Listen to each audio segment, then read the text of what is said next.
Good afternoon, everybody, and welcome to episode 15 of the Robinhood Capitalists. Can you believe it? Episode 15 already, Coach.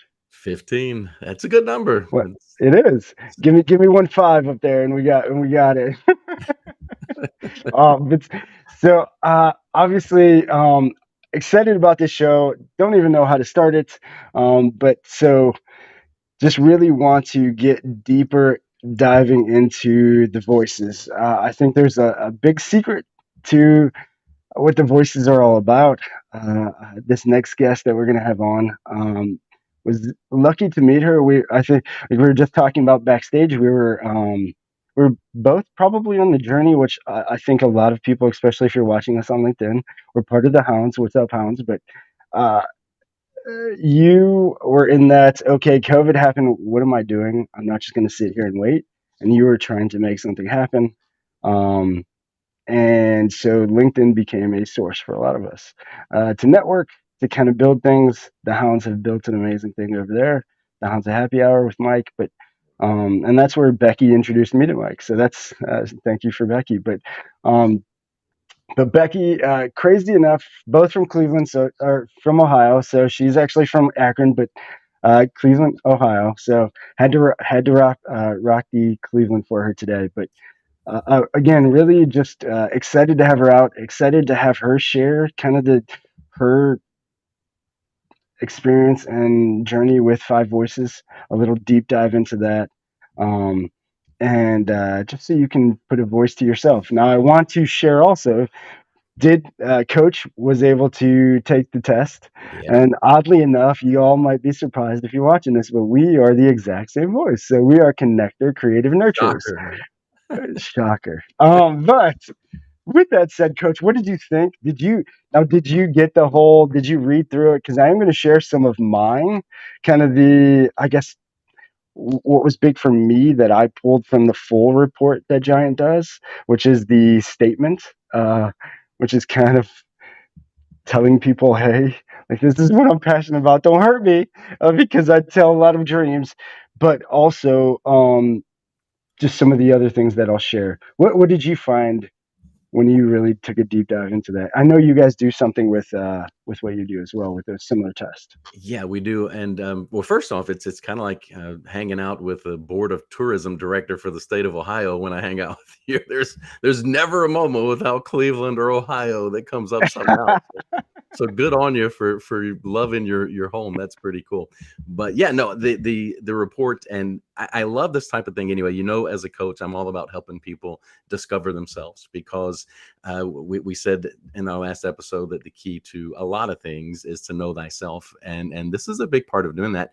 And what you do is, once you know yourself, and then you start to be able to recognize the characteristics in others, so you get to kind of see what voice they're using, you're better able to connect and have something deeper and more meaningful as you're talking and connecting with people, not just communicating, but actually connecting with people. And so I love this, and I can't wait for the discussion. This is going to be fun. I think I've got a feeling Becky's going to bring it today. So I think this is going to be really good. Yes, I agree. So without further ado, let's get this show started. I'm going to show a quote, and you, Coach, as you always does so well, led me to thyself or self, which is what our quote is all about. And self-respect, self-worth, and self-love all start with self. Stop looking outside of yourself for your value. And that's kind of what Five Voices, at least for me, was able to do, was to get me to look more inwardly and look at myself and stop looking outwardly at what I thought I was trying to be. Mm-hmm. So let's get this started.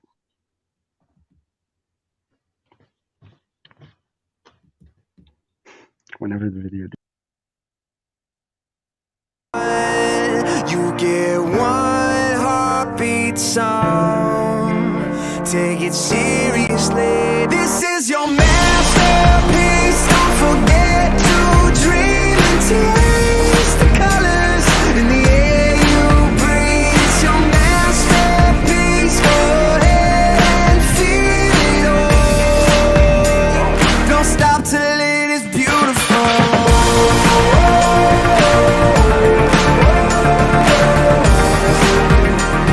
Don't stop till it is beautiful.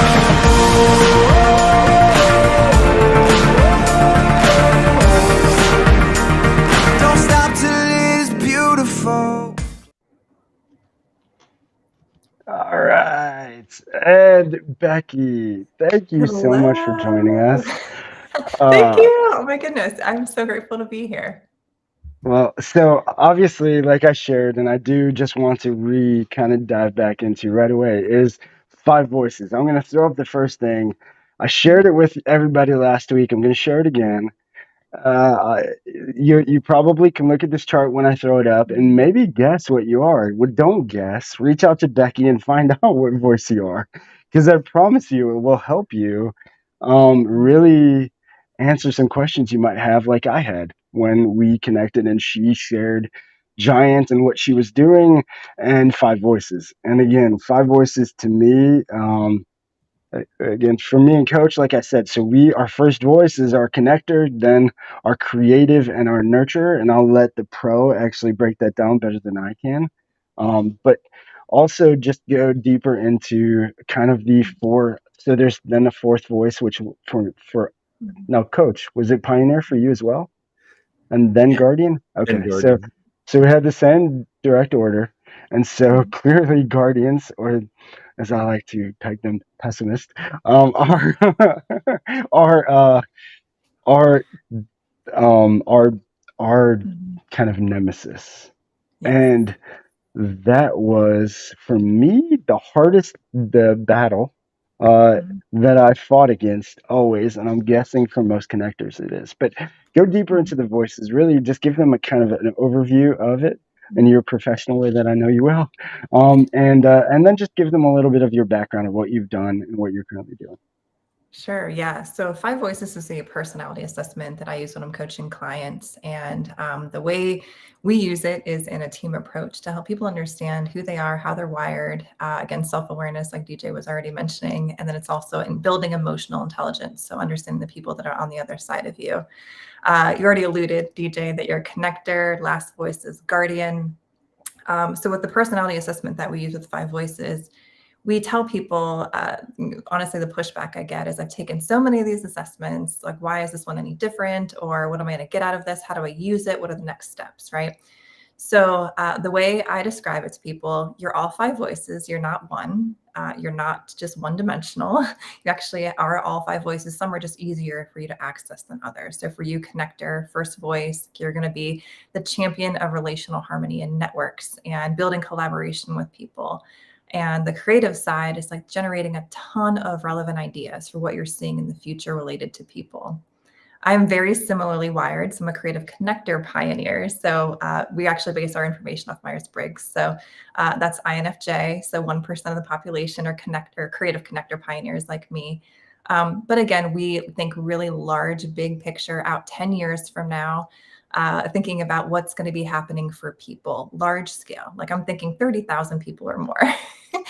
And the difference between connectors and creatives, so creative first voices were introverts, whereas connectors are very extroverted people. They love people, they love being around them, gain energy from them. Where I'm the opposite. I love people, but I need to get my energy from being alone. So that's the biggest difference. And I can't generate as many ideas as a connector can.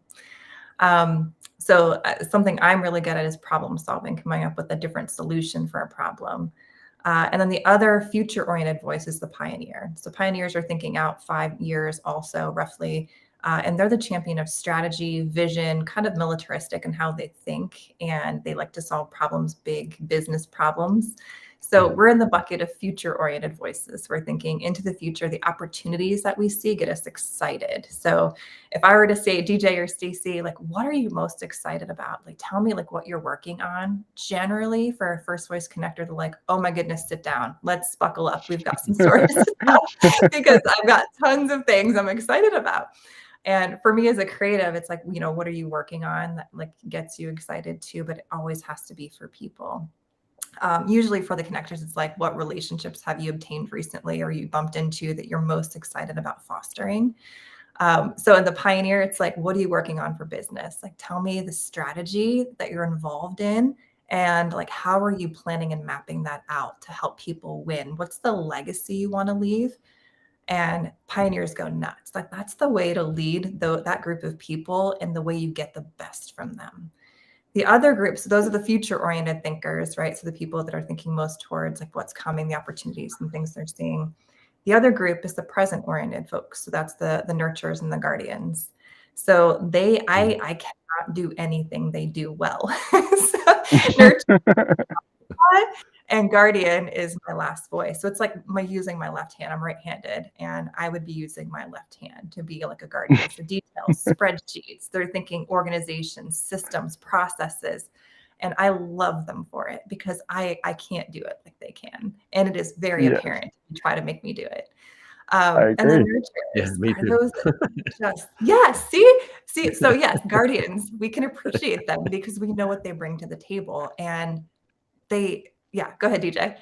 No, I was just gonna say, so Simon Sinek, I think, nailed it best for me at least. So I always had this just bad view of pessimist because they always would say, "Well, I'm a realist."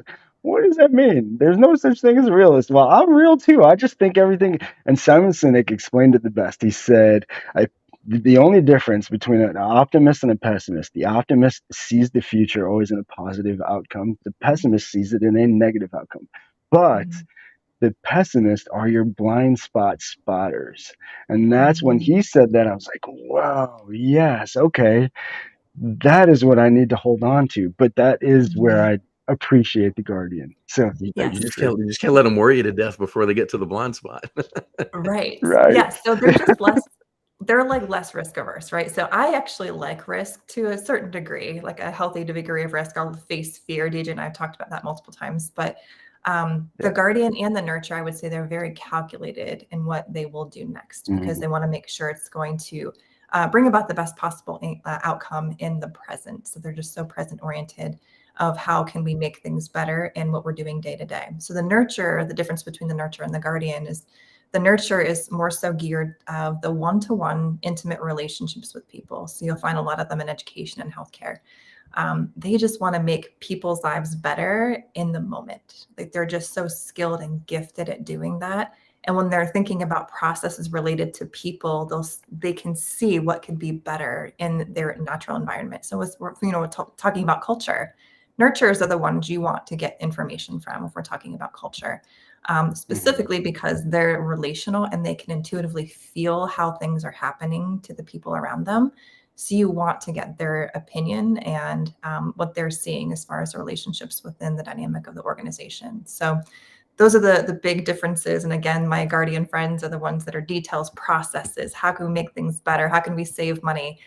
And they are a gift to organizations. It is awesome to see the voices work together when you have a healthy environment of how each person can bring their best and you just let them. Mhm. Cool. And you mentioned Mhm. that this is it's tied to Myers-Briggs. How does it differentiate Mhm. itself? So the way we differentiate it, so Myers-Briggs, so the data is taken from that. What we have done, so not me, the founders of the company, they actually took it and condensed it. And then based on the tendencies that we've seen from Myers-Briggs, they actually integrate that in with 5 voices. They help us uncover our blind spots or our tendencies based on how we're wired. So it kind of took it a little step further of, okay, now that you know this about yourself, this could be the tendency that you bump into when you're communicating with other people or in relationship with others. So now with culture being a major facet of what we have to look for in organizations to build them up, it really is important how you interact with others. So the self-awareness piece is, so for me, for example, as a first voice creative, I have a very high perfectionist tendency. And if I let that drive my team, I could burn them out pretty quickly. So I have to recognize that. And other people under stress, you can identify your tendencies under stress a little faster. So it's like, hey, do you see this? When you look in the mirror, if I'm holding up a tool, do you see like what you are doing to your team? And it allows us to kind of dig a little deeper to the tendencies that we'll bump into. Cool. Mhm. And you mentioned you've used the word team a couple of times. When you're working with teams, is that your normal like client base? Do you typically work with teams as a coach? So I do a couple of different things. I work one-to-one with clients within organizations. And then I work with their team generally. So workshops, team or group coaching, individual coaching. And then my favorite is leadership intensives. So it is the fastest way for me to understand someone and help them understand themselves. So it really builds self-awareness within a day. I'm working with them 8 to 12 hours generally for that first couple of days. And we dig really deep into their tendencies, their influences, and past experiences that have led them to be who they are, their leadership behavior, essentially. and how they're presenting right now. And then we create a game plan of how they want to show up in 6 months. Then we do one-to-one coaching after that. So, but that's my favorite thing to do, because I'm like, okay, let's just go all in, figure out how you're wired, tell me about your experiences, and then let's create a game plan of who you want to be 6 months from now. So it's a fun process to walk people through. Awesome. I love that you said let's just go all in. I think that is, so just listening to Tony Robbins, and obviously he's full of total emergence in everything, and that's what he does. And I just realized after listening to him, and that's kind of what I did with Giant. I mean, when she first introduced it to me, I actually signed up, like I do with everything. I'm like, let me see what this is about. I think I went through every training there possibly is, from I think there's something called altitude or something like that. Yep. And then there was the 5 voices. Went through that, and I was like, wow, this is amazing. I'm not going to do it, but this is amazing. And now I understand like what it's all about. But it was that total emergence. I think that is, so what voice out of the 5 voices tends to be the total emergence, the jump all in? And what is the combo, or what is the one that tends to need the extra push, or that I guess motivation to jump all in? Great question. So typically the voices that are most interested in personal development or coaching are connectors and creative connectors. So those are the ones that are like, ooh, something brand new, flashy, interesting. Let me jump in and let me see what this is all about and see if I can fit it into my world. So for me, again, one of my values is personal development for myself and for others. So I knew that, like when we were talking to DJ earlier about like coming post-COVID and figuring out your life, I'm like, this is how I was wired. I just want to see people thrive and succeed and just get what they want out of life. And I found Giant. I'm like, oh my goodness, I can do this with this platform, with this organization. This is what I was made for. So it really gave me a lot of energy in life, and figuring all of that out was awesome. But usually the voices that are a little bit more future oriented are the ones that are going to jump in a little faster. The ones that need a little bit more, I would say, guidance, support, or at least, they still have interest in coaching and consulting work, or like nurturers and guardians to some extent. They just structure their businesses differently. So the way they go into it would be different than I structure mine. Leadership intensives, like I said, my favorite thing to do. For a guardian may not be the most exciting part for that. So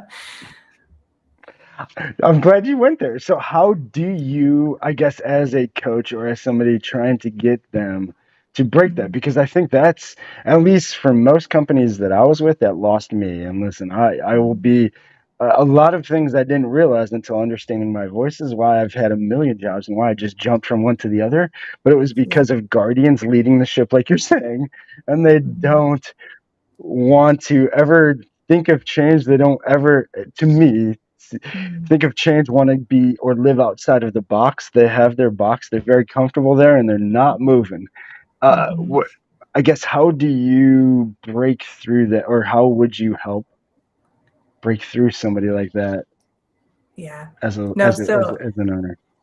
I work with a few different guardians right now as clients. And I will say, I think that given where we're at as a society right now and the challenges people are facing with staffing appropriately, there's a recognition of, okay, maybe I need to be a little bit more self-aware. So they're willing to jump on the bandwagon to some extent of like, I probably need to work on myself a little bit here.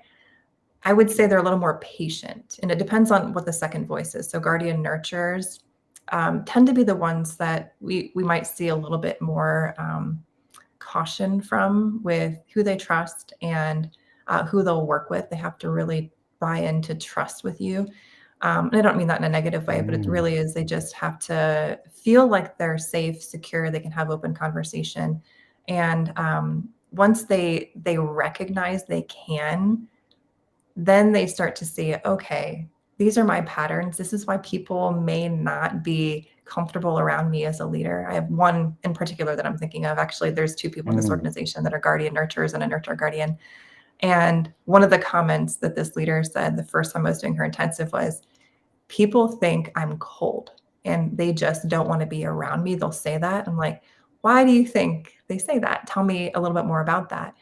And she's like, I care so deeply about our people that we're serving that I just want it to be done well.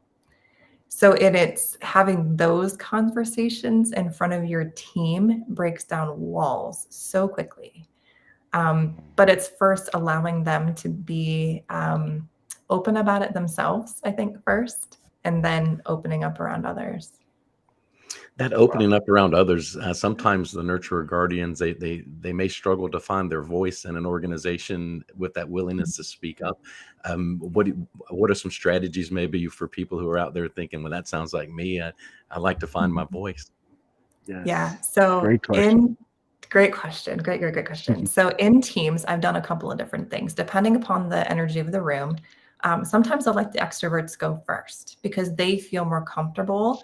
And then I'll just kind of bring the nurturers into conversation with me. So they are the ones that are lowest voice volume. So they're a little more reluctant to speak up. But once you have the team dynamic as such that they recognize that they're not bringing their best, it's almost like a challenge of like, okay, now that you know your voice volume is the lowest on the team and we really want to hear from you, we want you to go first because we want you to speak up. We want you to tell us your opinions. Or if something comes up, bring it up later because we need to know what you're thinking.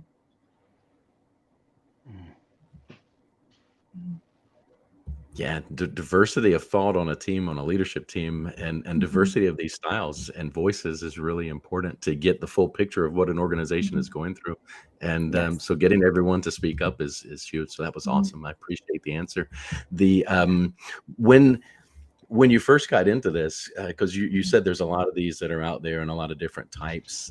Was there something about this one in addition that really spoke to you? Was what stood out, I guess?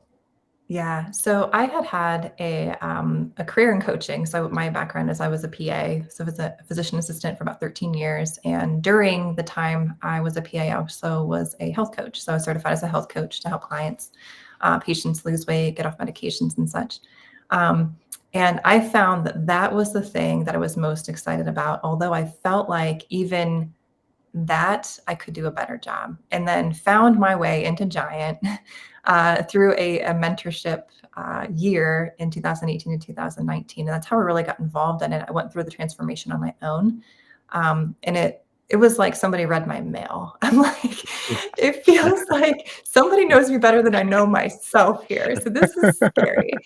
Um, and then recognizing how I'm showing up around people where I'm, introverted, I'm quiet, and some of that's how I was raised. And so just going through the transformation, being able to gain my own voice was like, okay, I want to give this to other people. I want people to be able to just believe in themselves, have somebody fight for their highest possible good that they've maybe never had in their life before.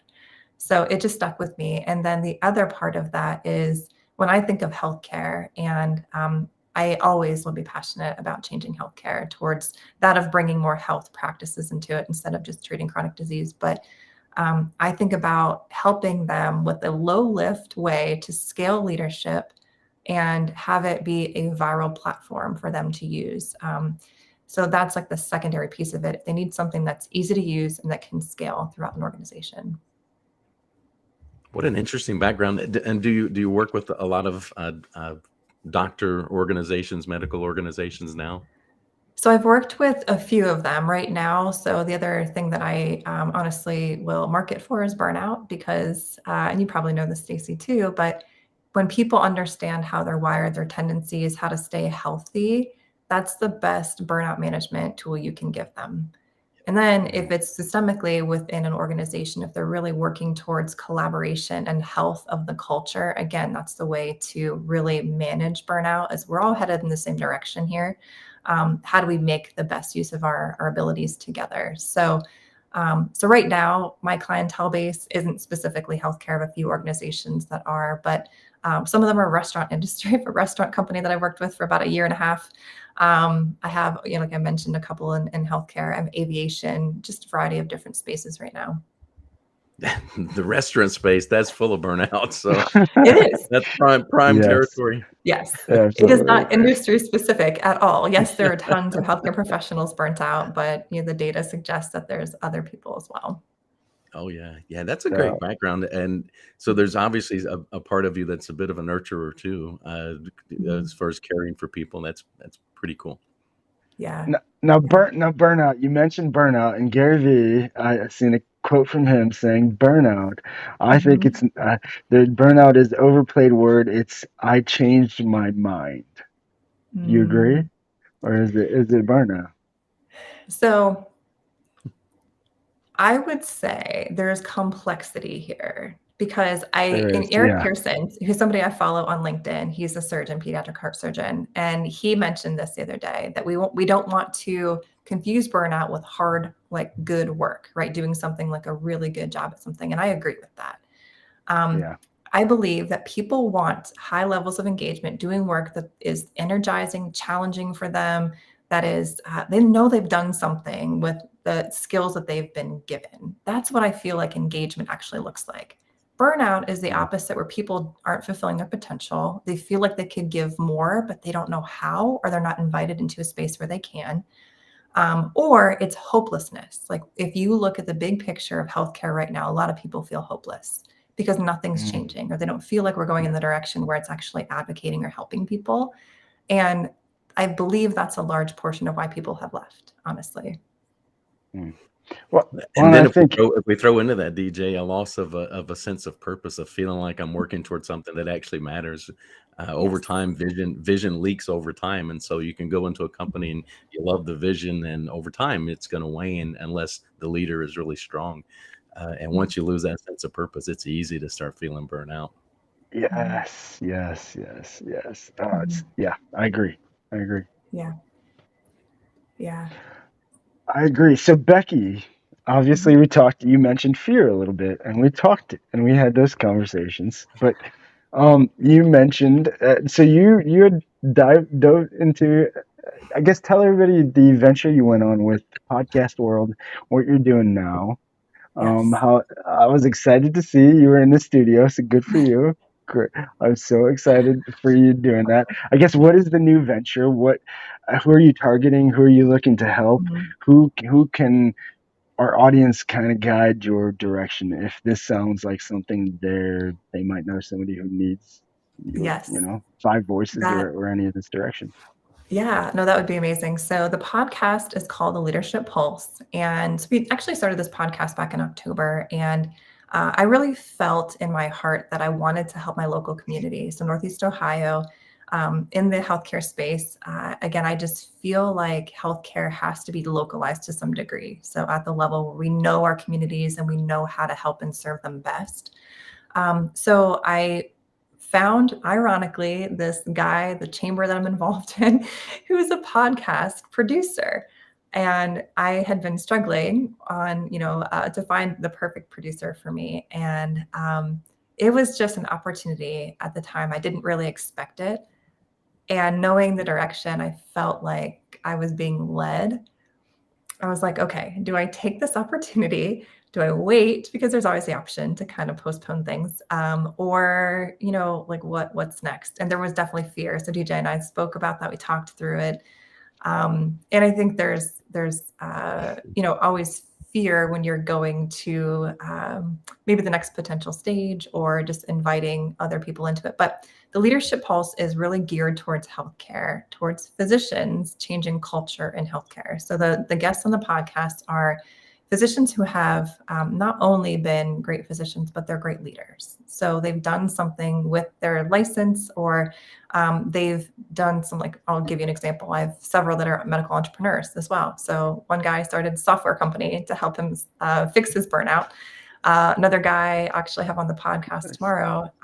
He created, he's in the ENT space and created med tech related to ENT. And he also consults helping other ENT physicians with their practices. He did that early on. Another guy here in Northeast Ohio is the CEO of his organization. There's 17 locations, and he is in value-based care and just crushing it with helping people think differently about medicine and how to actually adequately take care of people. And it's a team-based approach, which I love, because if you have a team involved, you take better care of patients. So those are the people that I'm targeting. And I am always amazed by how many people I run into on LinkedIn, or even in the spaces now, just networking. I'm like, goodness, people are incredibly resourceful and so smart and so just talented. And if I can highlight those people and how they're making waves in medicine, changing culture, that's what I want to do. So DJ, I love it. as connectors, I think we need to connect Becky and our friend Steve, I agree. Dr. Steve. It might be a good guest opportunity. I agree. That would be Yeah, amazing. yeah.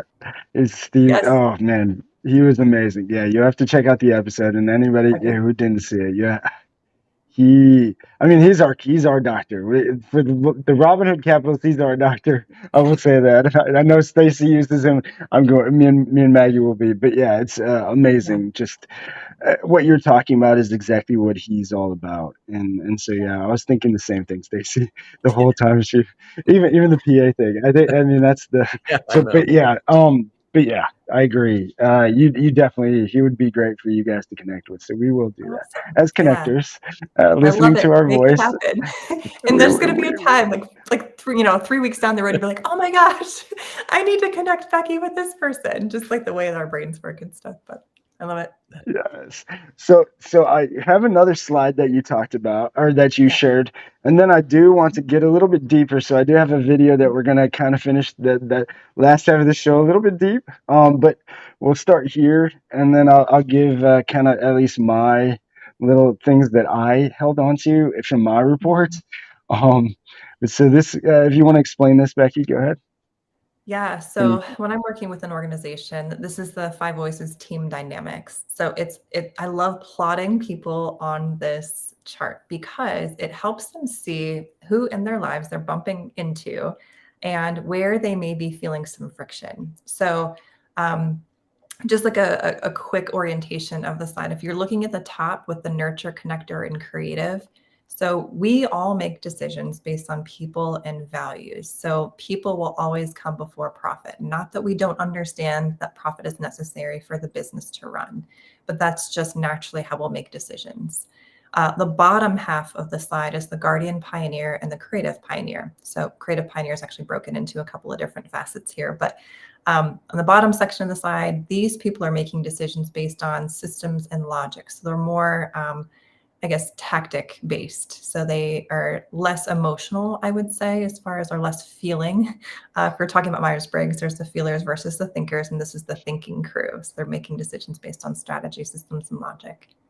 On the left hand of the slide, the nurturers and guardians, these are the present-oriented people. So they're processing information based on what is happening in the day-to-day. So what is real time? What can I assess with my five senses, and how will that impact the day-to-day? On the right hand of the slide, so the connector, creative connector, pioneer, and creative pioneer, the way we process information is for the opportunities for the future. So what's coming? What do we see that really gets us excited and motivated for the future? So that's just a quick breakdown of the slide. And then the other thing to highlight are the nemesis voices, which if you look at the little X in the middle, the guardian is the opposite of the connector and the creative. And the pioneer is the opposite of the nurture, and the same with the creative pioneer. So that's where people can bump into some friction points. Yeah. And let me tell you, there's friction there. No, no. But I will say though, really, all honesty, I think anybody who's watching this, if you are a new entrepreneur, you've never been in business before, maybe you've never even managed people before, so you're just a new manager. I mean, this is really for me. I mean, I wish I would have learned this a lot sooner. I wish I would have took this test or found this a lot sooner, because it totally connected so many dots that I just was like, there's so much frustration and so much understanding inside of myself, but like, why do I feel like I'm crazy? Why do I feel like I'm around a bunch of people who think and are looking at me like I have three horns coming out of my head and I'm nuts? Like, why? But then it was, Okay. Well, you got to be this, this, and this. And you're probably a gardener. You're probably this. You definitely are this. You don't even say this. Mhm. And then it was once I started connecting all of that, it was like, oh, Mhm. okay, I know what I am. But now, when I know how I come off to those other people, Mhm. when I know how they might even a zing, something that stings or might naturally normally sting or make me to turn or be defensive is now like, well, you're just a guardian. I get it. I Mhm. sound crazy to you, or I get it. That sounds really fairy tale to you. I understand. Yes. Mhm. But I guess now with a team or with the new Mhm. entrepreneurs, new even just leaders, Mhm. when they can connect those voices, they can connect that in the team. Is there a perfect team, or is there a good combination that a organization or a team should have? Mhm. So what you'll often see is organizations, I kind of mentioned this earlier, alluded to it, but healthcare and education, you'll find a lot of nurturers because again, it depends on the space in which you have, in which you're working. Engineers, there'll be a lot of guardians. And so in a tech spaces can be a lot of guardians, right? So it just depends on the industry you're working with. Perfect team has all voices represented though, and they're willing to hear the different opinions from each voice. So you want to have a clear picture of who's in your organization and then how to best utilize each voice. Some only have, like I work with an organization that's a marketing industry, but they don't have a guardian. They don't have a guardian. They have a couple of connectors, nurture connectors. And honestly, that probably represents what they need for the majority of it. They have one pioneer. So, and that's okay. It is just helping them elevate each of the voices and be able to have conversations where they can really make some progress forward. Yeah, having a guardian who's naturally adept at being organized and keeping up with details can be very helpful for sure. The Yes. when DJ, when you were talking earlier, and you were this whole idea of the perfect team. Let's dig just a little bit more into this, the idea of a perfect team, because I get this question a lot. Is there one voice or one style from other tests? Is there one thing that in your mind is just geared to be a leader? Or Mm. because I get that a lot. So, well, I'm a guardian, so obviously I can't be the leader. I hear that kind of thing a Mm. lot. So Ah, how do you oh, come back? that Mm. hurts my heart that people don't feel like they can lead. I think there are personalities that are more geared towards being okay with being in the spotlight or being okay making decisions that are maybe a little tougher. So the pioneers, for example, are the ones that I see a lot that are like, hey, we've got to just run with this and make decisions. The pioneer guardians in particular. Um, I think that healthy pioneers surround themselves with people who think very differently from them because they recognize that they need a team of people to succeed and it's not just them.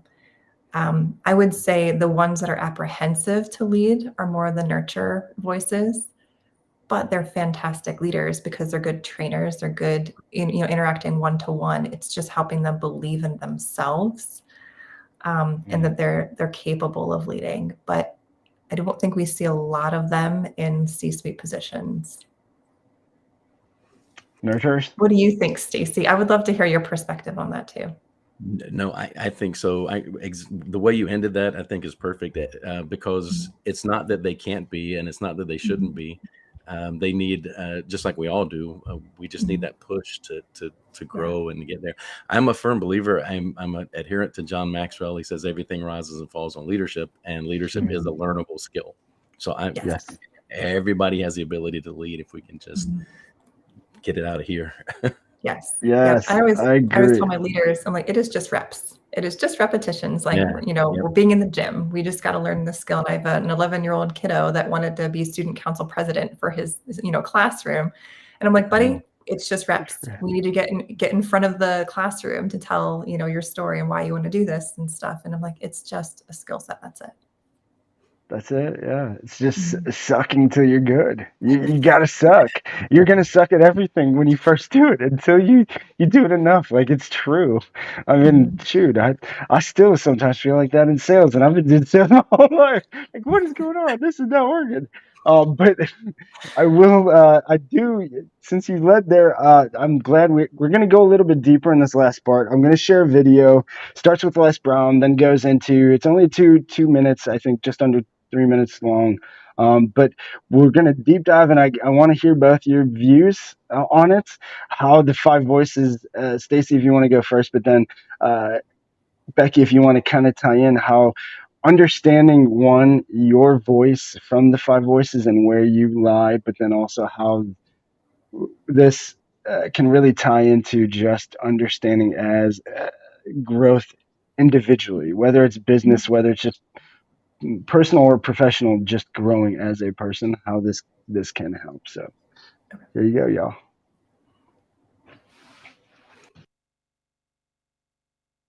First step is getting completely and brutally honest enough to say, I am tired of myself.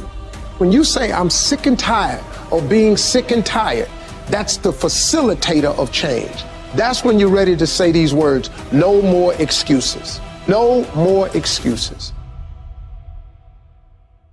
You know that you have an image of yourself inside.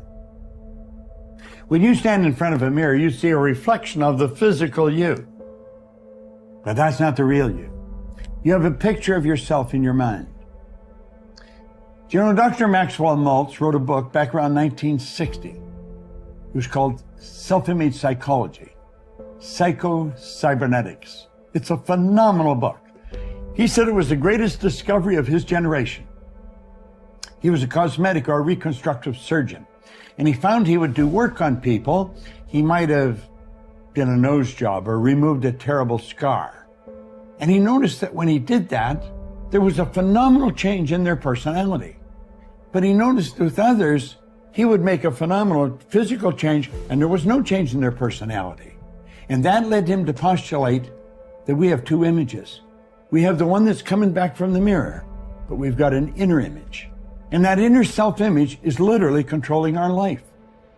You will find people that have a very poor self-image or low self-esteem. They won't look you straight in the eye. They're afraid to shake hands with you. They're very shy and withdrawn. They go through life hiding from life. They don't like themselves.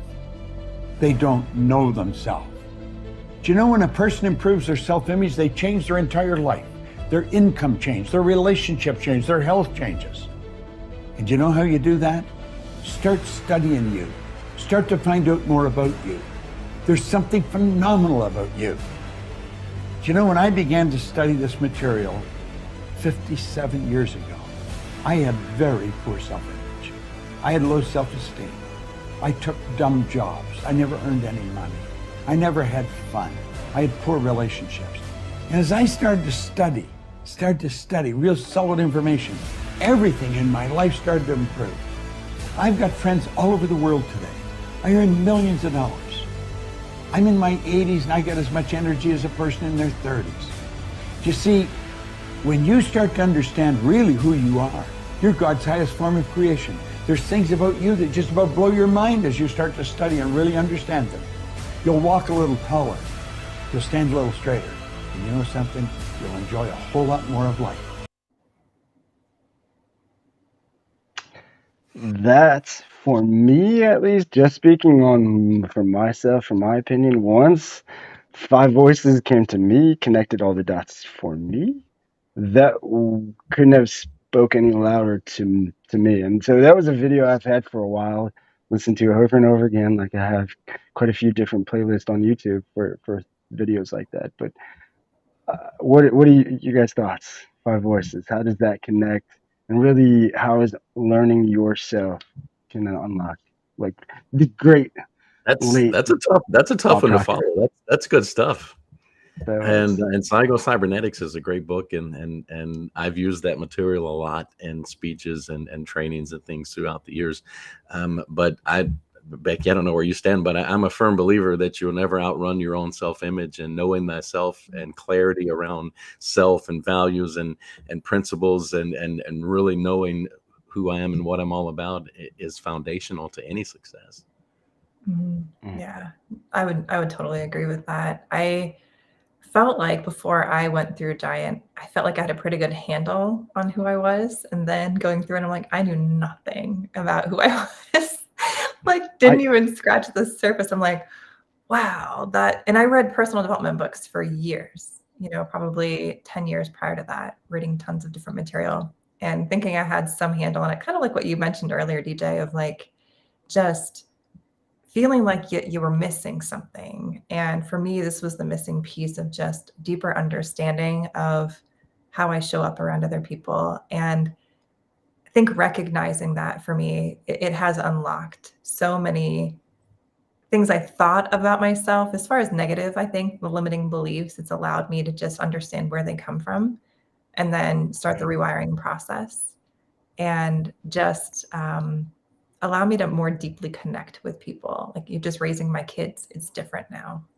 Just the ability to see who they are individually. And so personally and professionally, this has impacted me so greatly. And I think when we do this work of self-awareness, it really is, it impacts every relationship, not just one's professionally. Yeah, I think the piece for me, because I've like you said, I'm a huge consumer of personal development material from early age. My dad had me listening and reading to Earl Nightingale and Zig Ziglar and all that stuff back in the day, but I never really put it together that I should take these principles and use it to connect with others and to recognize the same things that I see in me and others, and to give them the grace that I give myself to just come together. And so once I put that piece together, then I realized how powerful this really is. And so my question here is, so many of us have gone through, we've taken whatever one, maybe we've used Giant, maybe we've used Myers-Briggs or DISC or whatever we've used. And it's just like, yeah, that's cool. It's interesting. But a lot of us have never gone beyond that. So when you are when you're trying to turn somebody's mindset around who's taken 1,000 of these, and how do you turn them around to really break into that? No, this can really be impactful if you just jump into it. Yeah, so that's a great question. I think like the initial, I bring it up right away. I'll be like, hey, I know you've taken a ton of these tests before, or if you haven't, then great, this is your introduction to one. She actually said those exact words to me, and I've taken probably every test that there is. So I was like, yeah, I'll take it. This might be cool. I mean, I've taken the DISC. I've taken probably I've taken more tests. I mean, because I've had a lot of jobs, let me tell you. So I've taken a lot of tests, and so, but I'll tell you, she said those exact words. I did the exact what you're saying, Stacey. But I think we try to find the right thing for people, but the right thing is not right for everybody. It's just right for the right person. And like this, at least for this test, this was right for me, because it was like boom. I mean, it smacked me in the face, like, because it just connected a lot of Ray Dalio stuff about there's only a certain amount or types of people, and just humanity itself, and just how we're expanding, but really the same. I mean, we are very stretched, but the same. And so, yeah, she said the same thing to me, and I was like, yeah, okay, I'll take it. Like, and then, it blew me away. So I think it's just for the right person, honestly, because I've taken all of them. And I'll be honest, it's interesting because even if I have people take the assessment for a team or a group coaching session and they don't really engage with that, like, I personally love it. It's one of the things that changed my life, but there's usually another tool that I'm showing them or something I can help them with, even if it's not that foundational tool that I use. So another one we use is Know Yourself to Lead Yourself. There's usually something somebody wants to improve. There's a behavior that they want to improve, a relationship with their kid, a relationship with somebody that they're bumping into every day, or there's something they're going after, a health goal, or, for one of the, I did a training a couple of weeks ago, and it was a small training. It was the second iteration going through this with an organization. And one of the people shared, he's like, I need to stop drinking at night because I'm not getting adequate sleep and it's affecting how I perform. And it was like, wow, he just like literally shared that with 8 other people he barely knows. And it was like, this is why we do the work we do, because there's something people want to change. And when they voice it out loud, it's the gateway to then taking action. So yeah, it's amazing. I love that you went there because that was where I was going next. So Tony Robbins, I think he nails it when there's really two things that people want in the end. It's to first know that they're enough, and then to know that they'll be loved, uh, and to be loved. Like that really is. But those questions we're always questioning. Am I doing enough? Am I enough? But we don't want to say it. We don't want to say it, especially to the people we want to know. Am I enough? Like, am I enough for you to, and we're afraid to share that. But that really is, I think, that core that people need to understand. Like you have to, like he shared in that. He was very obviously just felt like, man, this is a free space. And that is when you can build a team, when you can be a leader that builds a team that shares that they're just willing to be very vulnerable and open. Now you're a trusting team, and that's what I think Simon Sinek really is all about. And that Yeah. there's a team, but then there's a trusting team, and that's a huge difference because people could be on teams, but I've been on lots of teams, sports teams that you could tell they weren't. This guy is not blocking on purpose. Like he wants me to get hit. You know, there's certain things like, but like it's just that there. And when you have that team that clearly you made it space, like you're saying, that he was just like, hey, I have this issue. Like nothing even. How do you build that, or how can a leader harness that more through Five Voices or through Giant or anything?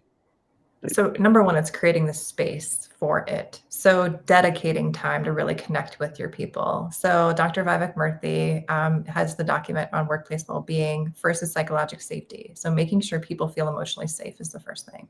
And it's physical safety along with that. And then the connection is the second thing. People want to feel like they can be themselves at work and outside of work. It's the same person. They don't have to be different. So I think it's number one, creating that space where people can just feel like themselves. Good leaders go first too. So it is sharing vulnerability, and it does not have to be over the top vulnerability, sharing your deepest, darkest things, but it can be, hey, I'm working on this because I've noticed it impacts me if I'm doing this. And that's not something that I want to show up as here. And then it invites other people to share the same thing or share something that they're then working on. But I think it's not something, if you've never done it in an organization, it's not something like, I'm going to go just be really vulnerable with people and expect a response back. It's layers. So it is. You don't just share your secrets with everybody. No, if you've never done something like that before, it's like a simple icebreaker. And then it's peeling away the onion to where you can get then to the deeper spaces where people are willing to jump into those conversations. Yeah, and you get people that have been there together for years, and through that they all say, well, I didn't know that about you. Yes. And those little things make a huge difference. It does. Yes. It's different layers of trust. Then conflict happens and it's like not as big of a deal because you know you're for each other. At the end of the day, the team knows that we're in it for a reason, and we're going to go towards unity regardless of what that looks like. Well, let's, Coach, you want to wrap it up? Any last thoughts? And then Becky, if you want to give some shout outs of where they can follow you. And you mentioned your podcast tomorrow, so let them know where they can catch that at. Okay. Yeah, well, the last thing, nothing really to add for me other than I've just really enjoyed the conversation. It's been awesome getting to meet you, Becky. And this is the kind of thing I love to talk about. So hopefully we can do this again and maybe talk a little more about some things for the future. But this has been really fun, and I appreciate you being here. Yeah. Yes. Yeah. Great to meet you too, Stacey. I always love meeting other people who are in spaces, doing big things and changing the world. So I appreciate the time here. Same with you, DJ. Awesome. I mean, you were one of the first LinkedIn people I met. So it's always awesome to get to talk with you.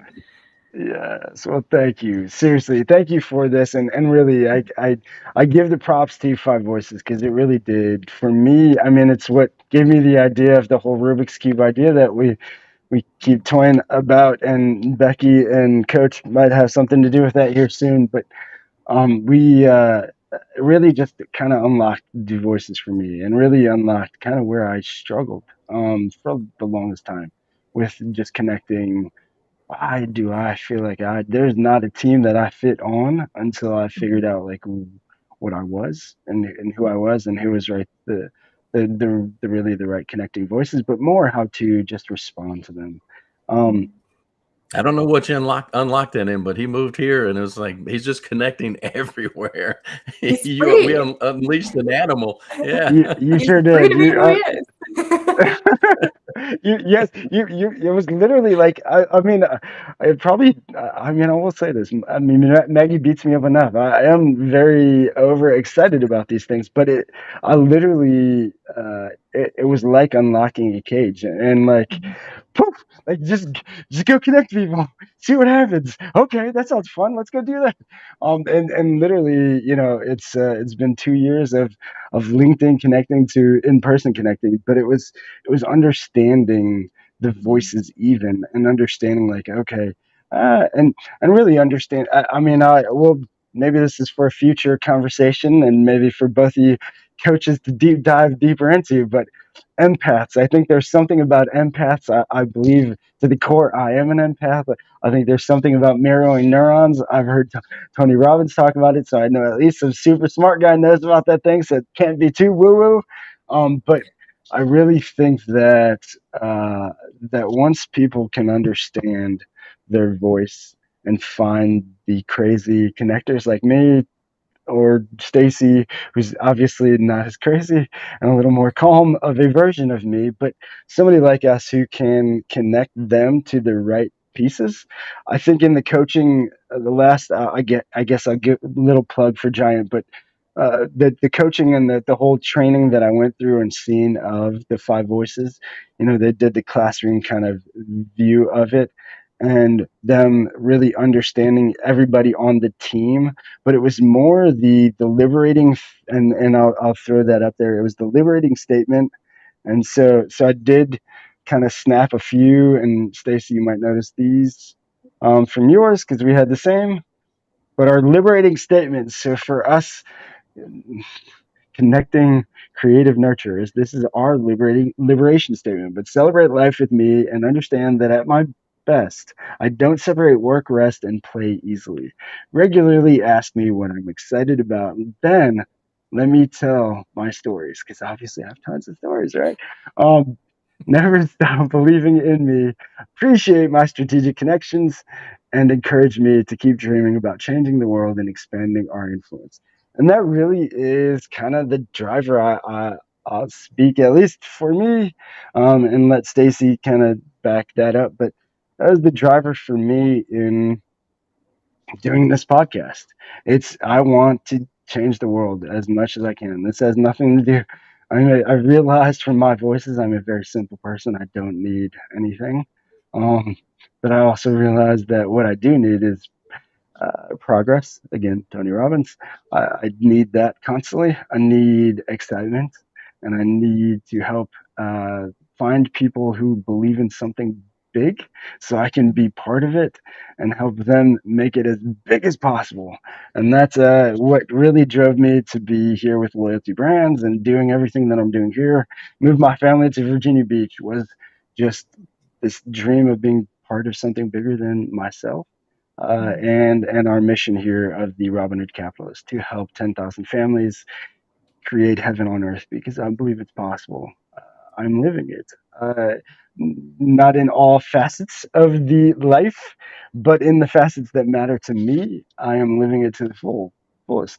And that is where the fulfilling life, I think, of this journey of life comes from. And it's understanding that you are trapped inside this box, and it's not until you find the right colors or people around you and how they can all connect with you to really unlocking what I think is the secret of life and the secret of getting the most out of this life, at least this part of this journey of life.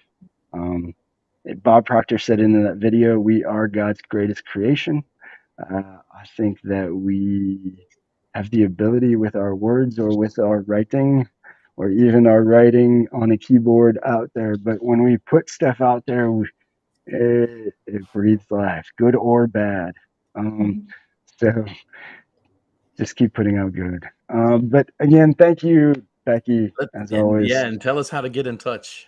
Yes, please. Yeah. Yeah, plug yourself before we end. Yeah, I'm very, very active on LinkedIn. So that's a great way to get a hold of me. So just look up Becky Wolfe and you'll find me. Other ways, I have a website, beckywolfe.com. You can email me at becky@beckywolfe.com. And I'm on Instagram, so Becky Wolfe Coaching. So that's my handle on there. So Yes. And then the podcast, y'all remember Yes. tomorrow. What time? So it's pre-recorded. So I'm recording tomorrow. Okay. It'll be out probably in 2 weeks. That episode will be out in 2 weeks. Okay, so 2 weeks. Be on the lookout. Follow her, Becky Wolfe. If this connected anything for you all, if it helped just to guide any direction, please reach out. She will even just take the test. We'll share it. I will share it under the YouTube. I'll share Becky's link. Jump on it. Take the test. There's a free version just to find out your first voice, but then there's also a deeper to give the liberation statements and all the things that you've seen that I shared. So it really is powerful. I promise you. I know it's like all the other tests, but if it connects anything at all, then it will make Becky's day, I'm sure. It'll make our day here on the Robinhood Capitalist. We just really want you to unlock your greatness that you have inside you. Yep. That's Just like the old Southwest commercial, it would go ding, you're free to move about the country. Well, this means you're free to be you, and it's okay to be you, but you got to know who that is. So take the test, learn who you are, and it's beautiful. Whatever it comes out is beautiful. Be you. Yep, be absolutely. you. Great ended, Coach. Yep. So as you all know, and Becky, Thursday we will be recapping this. So if you want to see me and Coach Thursday mornings, 9 a.m., we'll kind of deep dive into a few things we talked about here, and really just get more on the business side for the entrepreneurs and the maybe startups or anybody who might be following us and just want to go deeper into that. Please obviously share your comments and thoughts and questions. And again, reach out to Becky. But as always, please, like Coach said, be you, be the true you, be the real you. Try to live in that skin that you want to live in, and just remember to keep feeding the good wolf. Till next time.